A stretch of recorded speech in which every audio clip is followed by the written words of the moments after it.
What I have learned is that building boundaries is about learning to make choices in areas of our lives where we previously didn't believe we had choices. We felt we had to say yes to everything. The boundaries help us make choices because building boundaries means deciding ahead of time, these things work for me and these things don't. So we have already built choice into our lives. I choose to do the things that work for me and not do the things that don't. It doesn't matter what others think because our lives have to work for us, not them. Hi, I'm Barb Nangle. I want to welcome you to my podcast, Fragmented to Whole Life Lessons from 12-Step Recovery, where I help people heal their emotional, psychological, and spiritual wounds and make deep, lasting changes in their lives. I'm a boundaries coach who specializes in helping women who say yes when they really want to say no, and who neglect themselves because they're so focused on others. I've coached hundreds of people to create Boundaries by Design, a blueprint for life. I have a free boundary building starter kit at boundariesstarterkit.com. On this podcast, I share my experience, strength, and hope from recovery. I don't support or endorse any particular 12-step recovery fellowship, and I don't claim to speak for any 12-step fellowship. I don't believe that 12-step recovery is the only way to recover. You might need additional help. I'm an avid beachcomber and a formerly closeted fan of the Hallmark Channel, especially the Christmas movies. I wear fingerless gloves almost all year round because my hands are always cold, and I love taking pictures of license plates with my initials BN on them. My hope is that you'll find my words concretely helpful in improving your life, whether you're in recovery or not.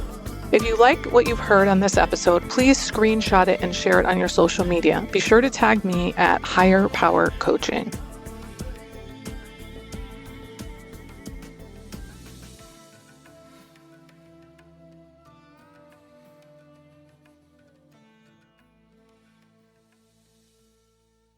This is episode 284, Control, Fear, Faith, and the Power of Boundaries, Gems from my recovery journal. Last week, I pulled out an old recovery journal that I used to bring to every meeting and every workshop I went to. I took lots of notes in my first few years of recovery, and this journal is my second recovery journal and started in 2017 before I ever even had a podcast. And there are some entries into 2020, and then I just stopped using it after that, though there's still plenty of room in the journal. Many of the things here are just little brief gems of wisdom. And I was like, damn, there is some good shit in here. So I'm going to read through some of the best stuff from that journal. Some of them I will just read, and others I will make commentary on.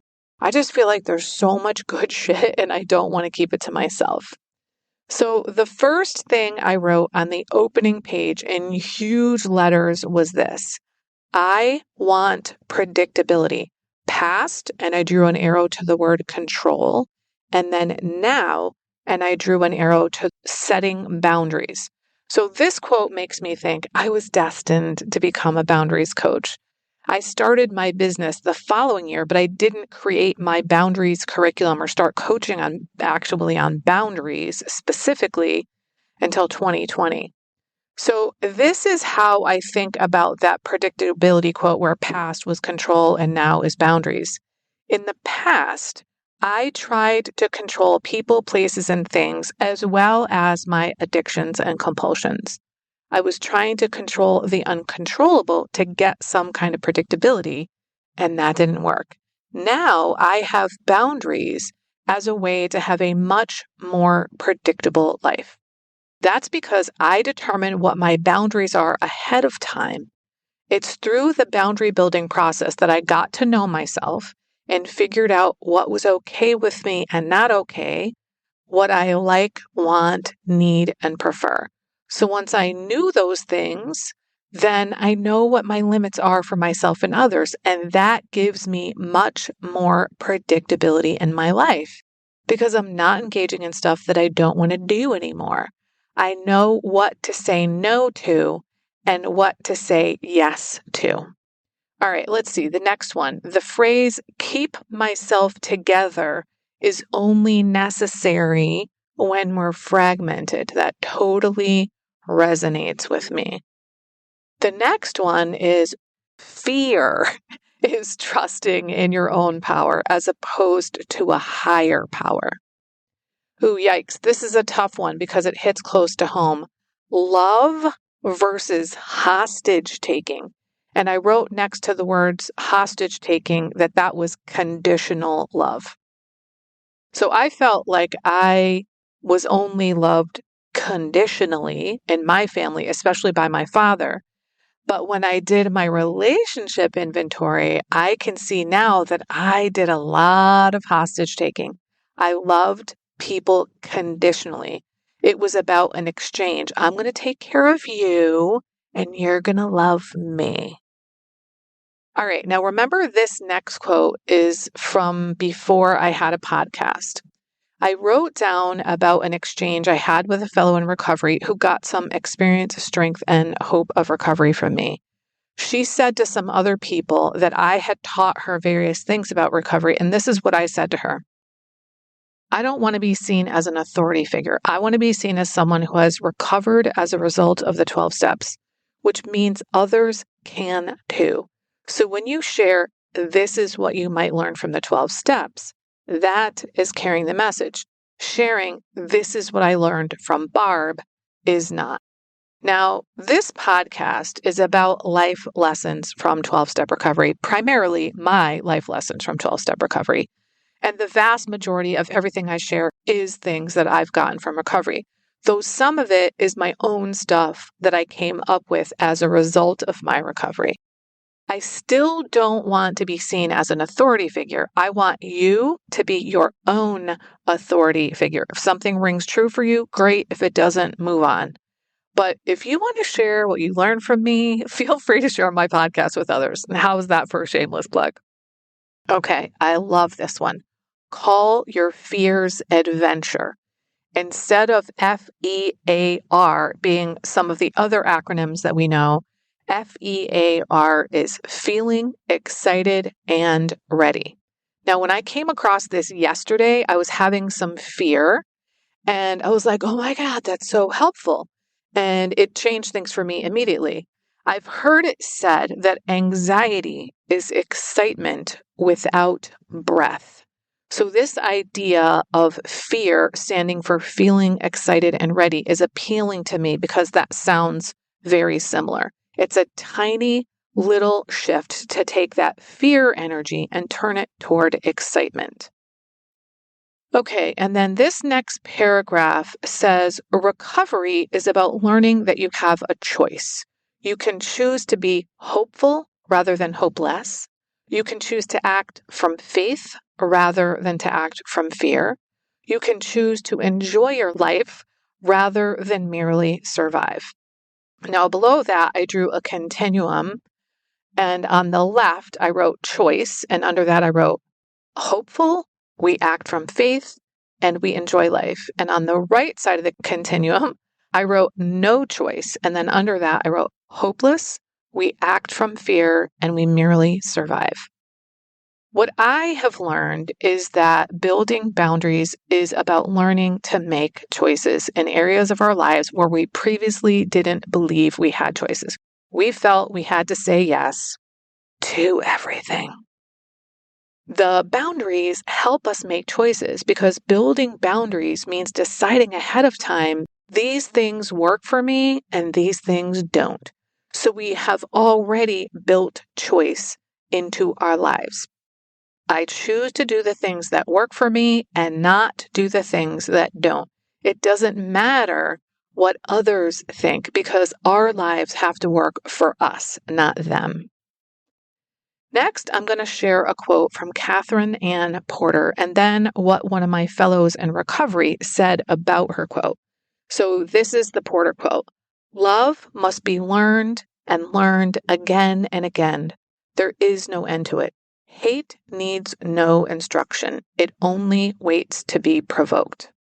Well, my friend said, feel free to insert fear for hate in that quote.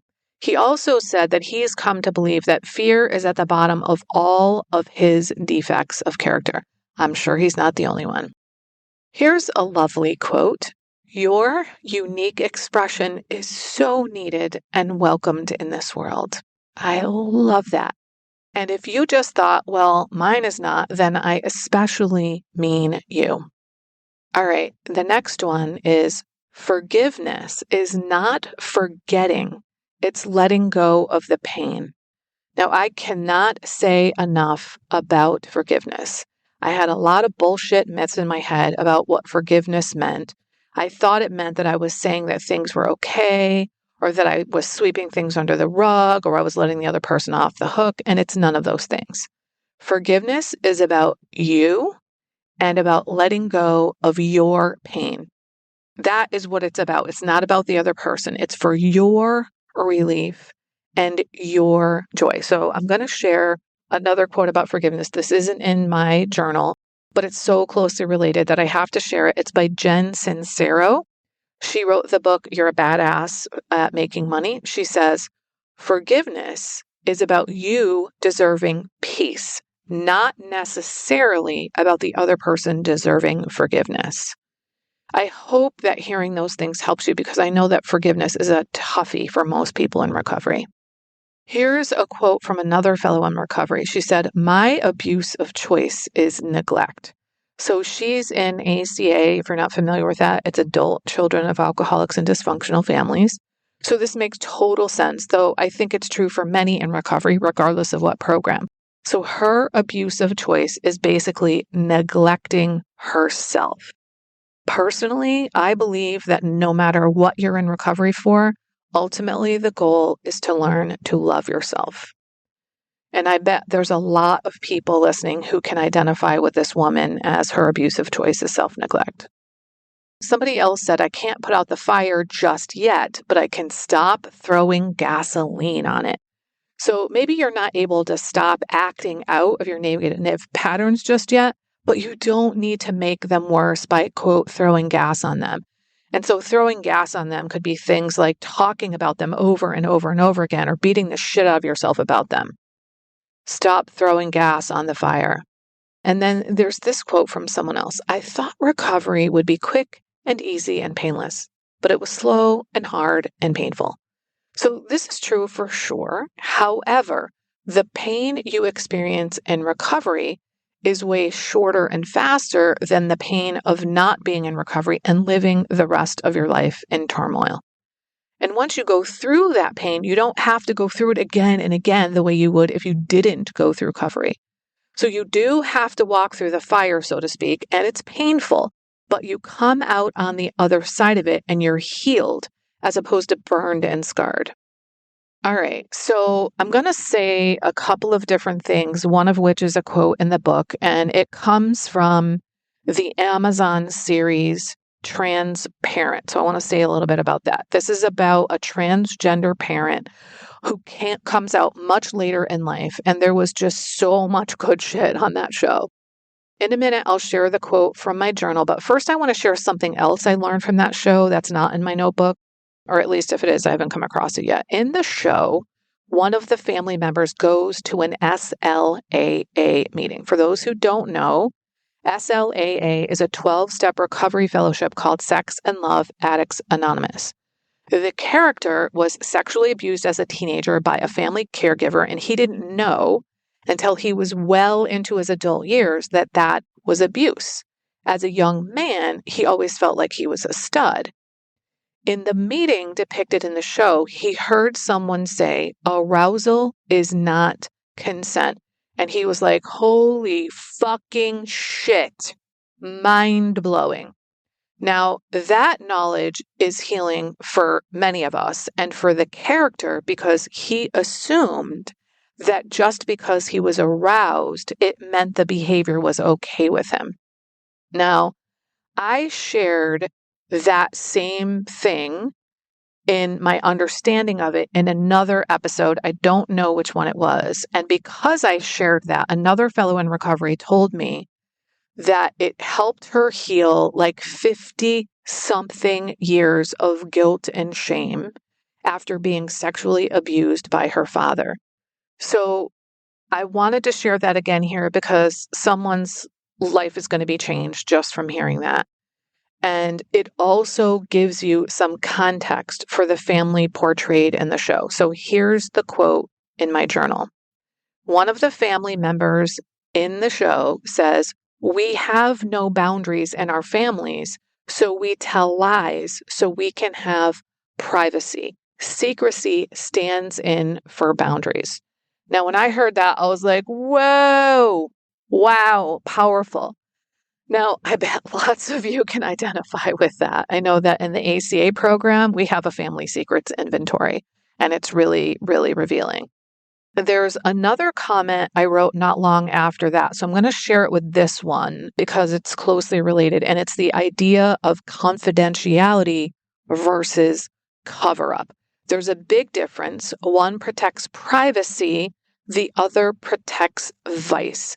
So I think about it like this. When we have healthy boundaries, we understand that we get to keep certain things private. We don't have to share everything with everyone, even family members. We get to have privacy. But when we keep secrets all the time, we're probably ashamed of something that we're trying to cover up. And that distinction was really helpful for me in the beginning of my recovery.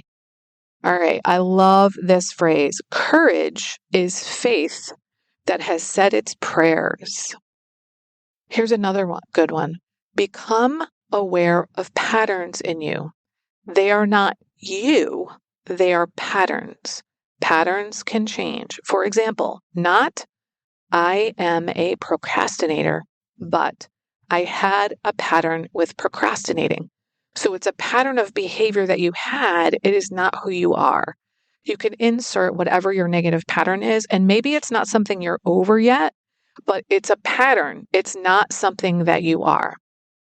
All right, here's another one. When we're judging others, we're just getting a snapshot of the situation. We don't know the whole thing. Now, that reminds me of the saying we hear in recovery regularly, don't judge your insides by other people's outsides. It's sort of the opposite of what we do when we judge other people, because when we compare our insides to others' outsides, we're typically judging us. In both cases, we assume we know what's going on with them. Whether we're judging them or we're judging us, we don't have the full picture. Here's another one. I'm pretty sure this is a Barb original. I attracted these dysfunctional relationships because that was all I thought I could get. It's what I learned from my family. A fellow in recovery told me this is their morning prayer. Whatever. And this is their evening prayer. Oh, well. Now, I know someone else whose evening prayer was thank you rather than oh, well. All right, and this is the last one that I'll share. It's a quote from a fellow in recovery, and she said, "When I listen to myself, I'm listening to the last person who tried to kill me." All right, so I have tons more of this stuff, including an entire additional journal. And what I shared here was only after going through maybe 10% of this journal. So if this was helpful and you'd like me to share more in the future, let me know and I will do it again sometime. You can either email me, barb@higherpowercc.com, or message me on Instagram at Higher Power Coaching. Oh, also, I just came out with my boundary building starter kit and I'm super excited. It has some of my best content in it. It's got a bunch of videos, 3 of which are actual lessons from my curriculum. There's a thing on how to say no without shame and yes without guilt. And there are some worksheets and all kinds of other stuff. Go to boundariesstarterkit.com and it's all free. If you feel like you don't know how to be in your life, or maybe even how to be in your feelings, if you don't know what it's like to be situated within yourself or how to be in relationships or organizations, it's probably because you're super focused on others and everything outside of you. If that's you, you're probably also really generous with your time, but it's killing you. You are the perfect candidate for Boundaries by Design, a blueprint for your life. This is an 8-week structured course for women. Your blueprint for life will be co-created for you personally. I'll give you the framework, coaching, and guidance. Then you'll fill in what's right for you. It'll be based on what matters to you most. It will be like having a manual for your life. You'll know where you end and others begin, what's your responsibility and what's not, what you like, want, need, and prefer. You won't go seeking outside yourself for validation and affirmation. You'll get it from sticking to your blueprint. Go to higherpowercc.com/boundariesbydesign or check out the link in my Instagram bio. If you like this podcast, and I'm guessing you did because you're still listening, you will also love my weekly newsletter, Friday Fragments, which has short essays similar to the podcast. You can check it out at fridayfragments.news. That's fridayfragments.news. If you haven't already subscribed to my podcast on your favorite podcast outlet, please do that. It helps carry the message to more people. I started this podcast because there was so much wisdom in recovery that just wasn't making its way out into the world. So I want as many people as possible to hear it. I'd also love it if you'd leave a 5-star rating or a review, which you can do on Apple Podcasts. It helps other people find it so they can get the benefits that you've gotten from listening. If someone in particular came to mind when you listen to this episode, please share it with them. And my favorite place to hang out on social media is Instagram. I'm at Higher Power Coaching. Please DM me there. I'd love to hear what you got from this episode. I run private and group coaching programs on building healthy boundaries. Whether you need help with boundaries in your personal, professional, or romantic life, I can help. Head on over to barbchat.net where you can get on my calendar for a free 30-minute Better Boundaries consultation. I also do short-term situational coaching to help people make it through specific situations they're going through, such as divorce, empty nesting, preparing for retirement, or any phase where their identity is shifting. Regardless of the type of coaching, my ideal client is someone who is ripe for change. If that's you, I'd love to work with you. My goal with all my work is to help you make lasting changes in your life, like I've made deep, lasting changes in my life. Remember, it's never too late to recover. No one is beyond hope, and healing is possible. Thanks for listening.